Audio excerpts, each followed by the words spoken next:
Excited to have mine for it. Is it working? It's working! Okay. I'm Stephanie. I'm Zion. And we live in a converted school bus, which is why our name is called HomeSkoolie. So a converted school bus is called a schoolie. And Zion is going to join me today, and we are going to talk about how we homeschool. So Zion has one of his favorite books here, and he's going to share a little bit about what it is and why it's his favorite. Do I show them every lizard? Or just share with them kind of a little bit about what the book is. Okay. And here, you want to hold it for you? Sure. Okay. So you can kind of talk about, so what's this book about? It's about lizards, turtles, all reptiles and bugs. Yeah. Reptiles and insects. And what do you do with this book? How do you use this book most often? Well, I find the lizards and I look in this book and it shows me which kind of lizard it is. So you find them. Do you catch them? Mm-hmm. You can? With my hands. Do you love catching lizards? Yes. So how excited are you when you find a lizard, you go into this book. Yep, let me see. He goes into that book. And I saw this. He's gonna hopefully find a couple lizards for you in this book that he has found in real life. And I will. Oh, okay, there's one. What is that? So here's the Go up. There you go. Anole. And where did you find that lizard?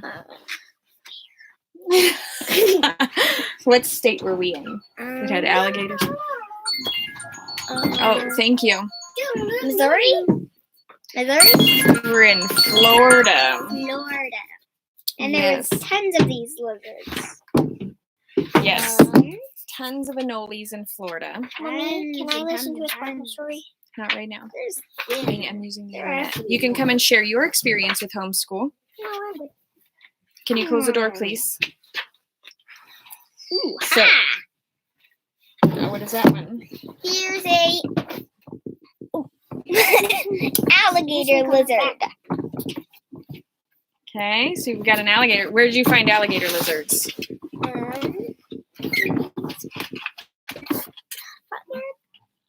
Yeah, at our old house, right?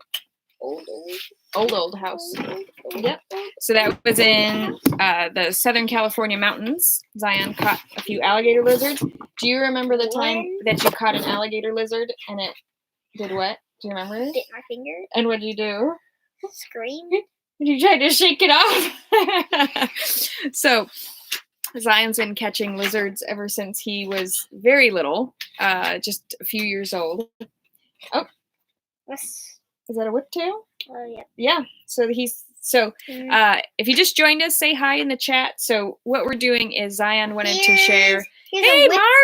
Here's a whiptail. There's a whiptail. They live in the desert. Yes, they were in the Sonoran Desert, so we saw them in the Lake Havasu area.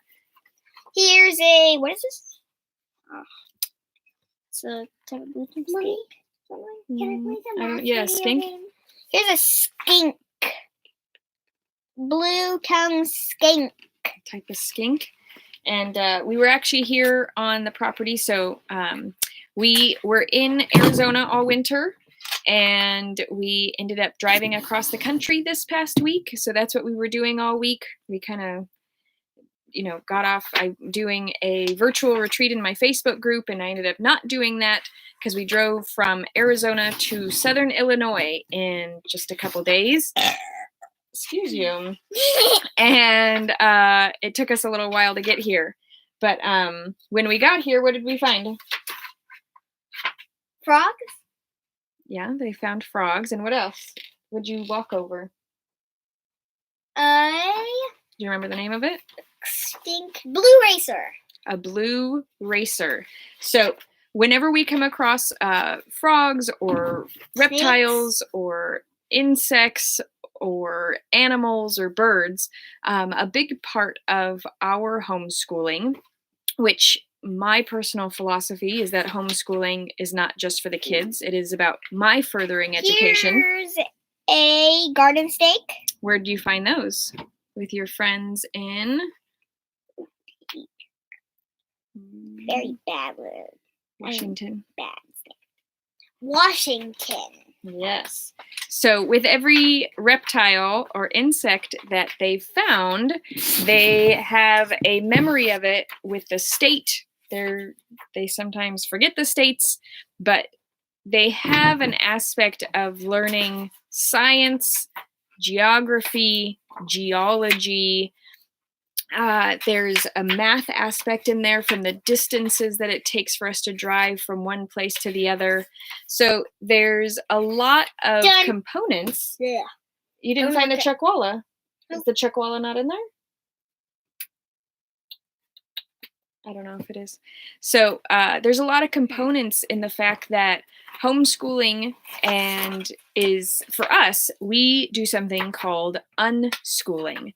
So in all aspects of our lives, we're constantly learning, we're constantly interacting. And I think this experience in particular, this new experience that we get to be having right now of being stuck at home and bored is a vital component to the unschooling experience that we get to have. I find that being bored is one of the greatest ways to harness and ignite your creative passions. So when the kids get bored, they sometimes cry, they sometimes get really angry, they sometimes get, snippety, but from that boredom, what can happen? Nothing. Really? You just stay bored forever. I guess so. No, what happens after you get bored? After you get really bored? I get attention. You get attention, and then what? And then I go back to regular life. Then go back to regular life. So sometimes all that boredom, as you've just heard, is actually just a need for attention. Sometimes they get to that place where they're just needing a conversation. They're just needing some time to connect. They're just needing some aspects that we're all really missing right now, right? So Zion was very bored just a moment ago, and he was having a hard time because he was so extremely bored. And then we came up with the idea of, instead of doing a YouTube live about anything else, he would be a part of it and he'd be able to share a little bit about his interests. So what is something else that you did today? Do you want to share your picture and what you're going to be doing with it and why you're doing it? You don't want to share your picture? You want to share why you drew a picture today? Can I share? Yes, I do. Sure. So before we left and became full-time travelers, Zion had a pen pal in New York that he had been writing for a little over a year, really just drawing pictures back and forth and sending to this person.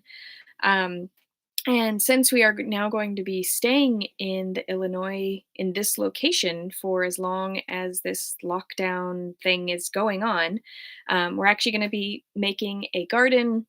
We're going to be planting and waiting for harvest. So we are going to be in this location for at least the next 2 or 3 months.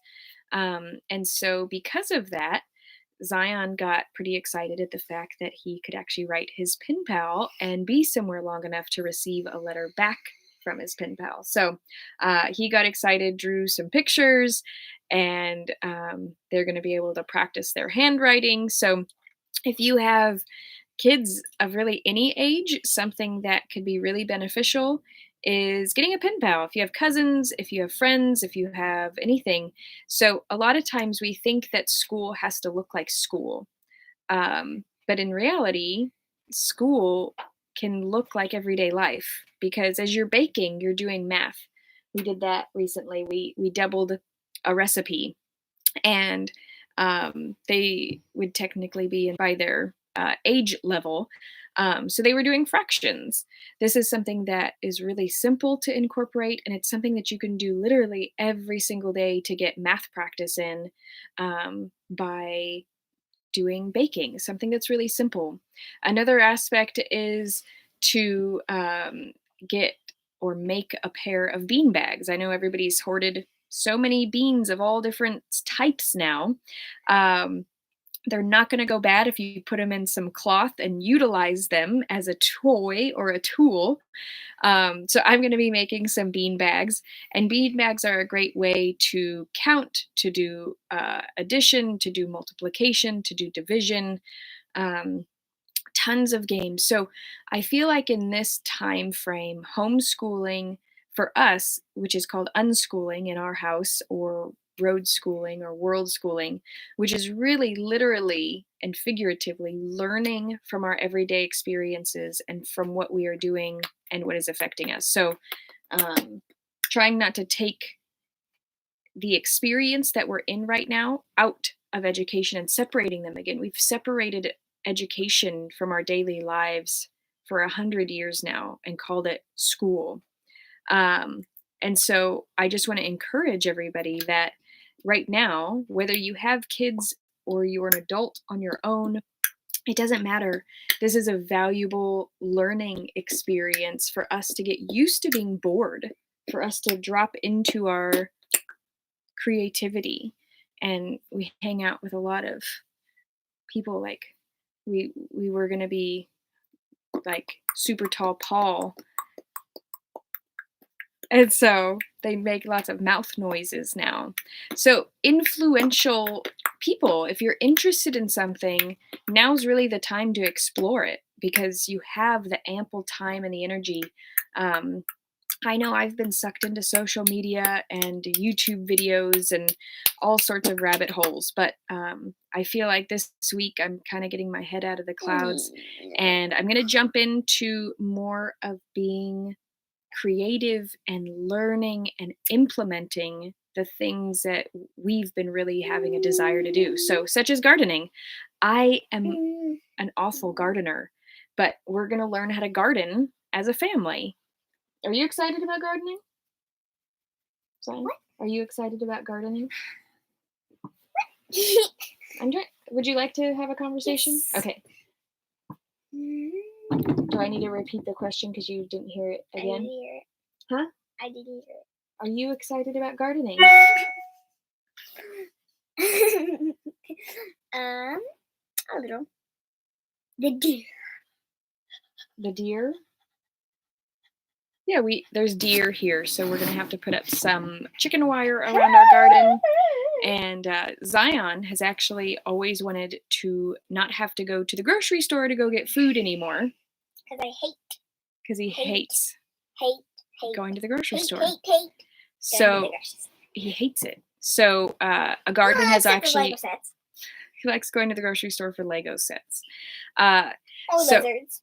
But really, this has been a goal of ours ever since we sold our house 2 years ago, was to have a garden. Our original goal when we left was to homestead, and we traveled around the country for the past 21 months to really find out where home is. And Travis's brother is in the area, and so we came back here so Travis could be close to his brother, and it's giving us the opportunity to really try our hand at homesteading and seeing what it is that we like about it, if it's something that we're passionate about, if as soon as we're able to travel, we'll travel again. But there's so many unknowns and uncertainties that we've really had to become very flexible with our we've had to become really flexible with what it is that we think is, our box in the box. Because traveling in and of itself gives us the opportunity to, can you come sit with me, please? Instead of putting your feet over me. Can you come sit with me? Would you be willing to do that? No? So, snapping off the couch. Do you like... All right. it looks like I'm going to have to end this because my YouTube partner, who was going to do this YouTube live with me, doesn't want to do it anymore. So, what is something that you have learned from traveling?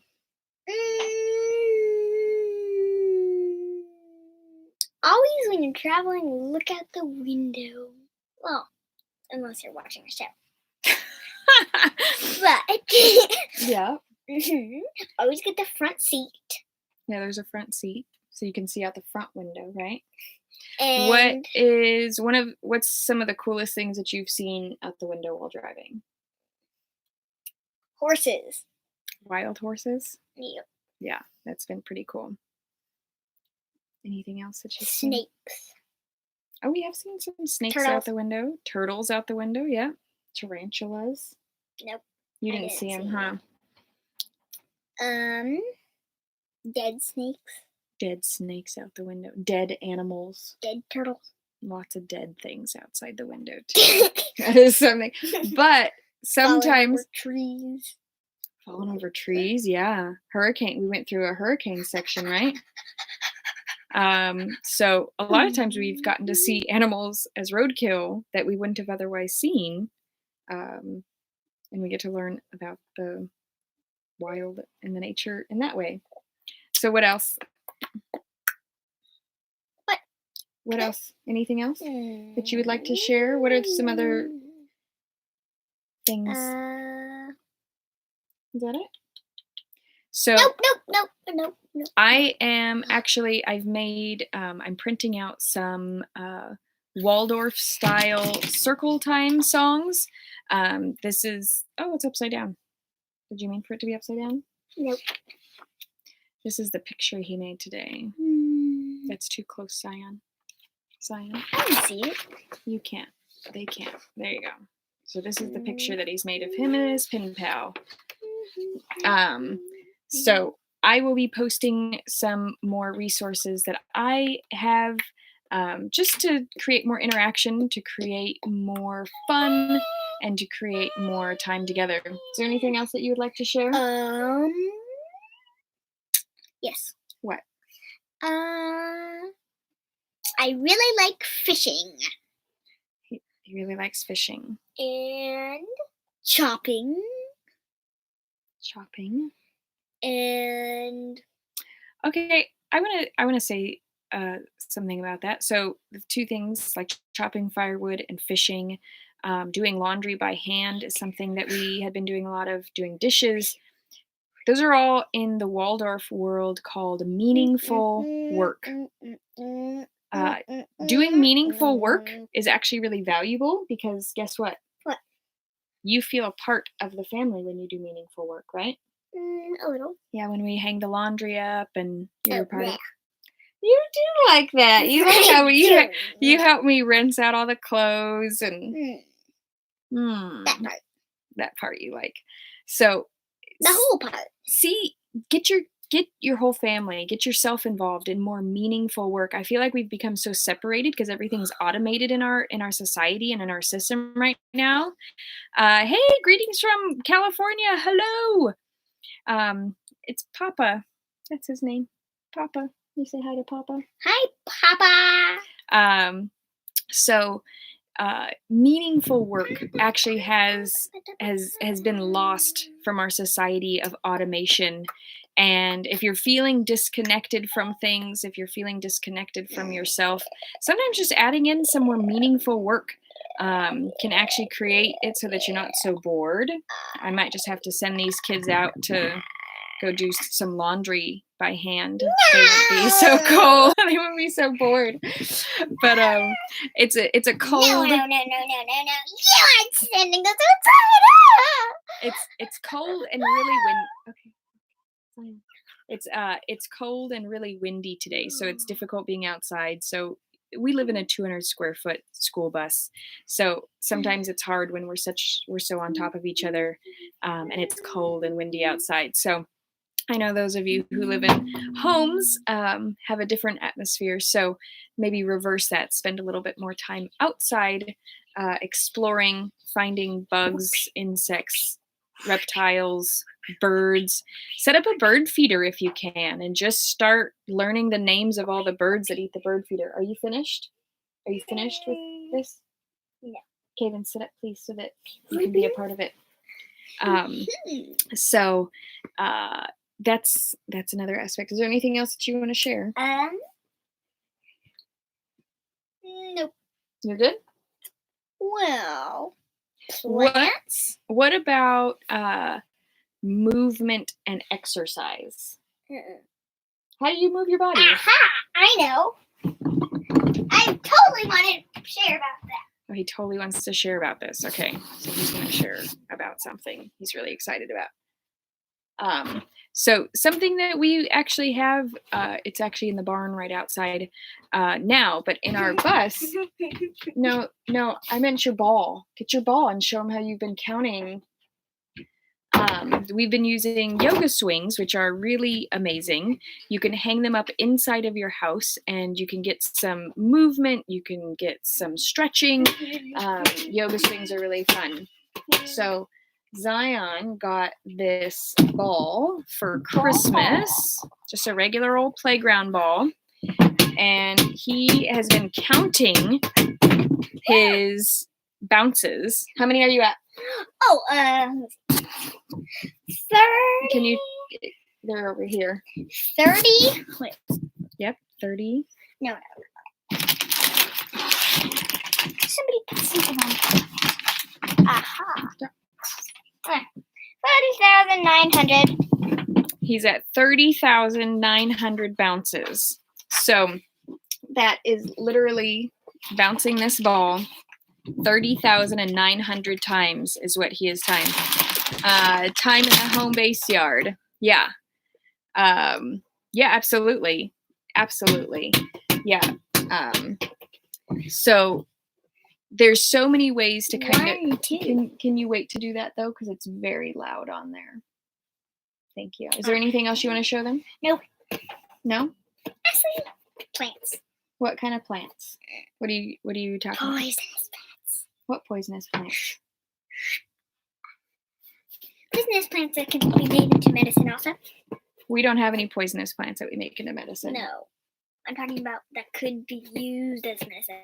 Like stinging nettle. Stinging nettle. It also stings you, but looks for something. And it is medicinal. So how about instead of poisonous, hold on.